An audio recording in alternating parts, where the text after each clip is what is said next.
My last question for you is always some variation of, if there was some bit of advice you could go back and give yourself toward the beginning of your career that would have made the path easier for you and might make the path easier for all the authors listening to us and filmmakers, what would you go back and tell yourself?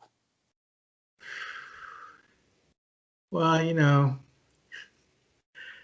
joke because if I wanted to make a lot of money, I could do one thing like Stephen King. Like, you pick up a Stephen King book, you know what you're in for, right? You pick up one of my books, you don't know what you're in for. And so I don't have the branding power of Stephen King, but that's by my own choice because I'm so interested in so many things and so many different kinds of stories. So I don't know what advice I'm pretty happy how things played out. I started writing at a relatively late because I had a career in film and I had a career in digital media. And so it was kind of like the unexpected bonus. And I feel like you're able to handle things much better when you're older and you've had some life behind you and you don't have great success in the beginning. I would just say maybe, because I have plenty of friends who, became big stars right off the bat. And I always felt, you can only go downhill from there, and me, I feel I'm flying under the radar. And so I'm able to do a lot more things because of that. Nobody tells me what to do, or I should write this, or I should write that. I do what I want. I do how I want it.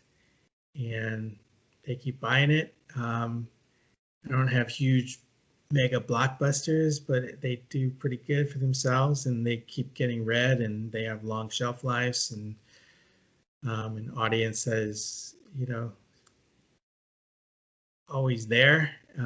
It's been very organic and growing experience with them. So I would just say don't get hung up on other people's success.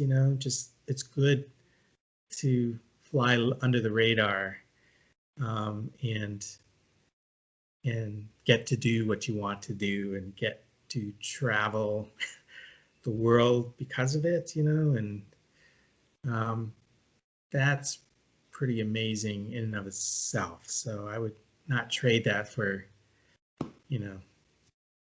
Harry Potter level of success. No, that seems fraught with peril just recently. Do you worry now that you've been on the Middle Grade Ninja podcast and you're about to be blasted into the stratosphere? And of course, once Concrete Cowboy comes out and wins all the awards, that might take that away from you, that you will be the blockbuster name?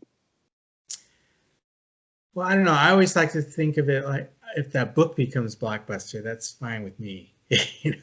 Like it's like having children. You want them to do well, right? So myself, I don't particularly need it.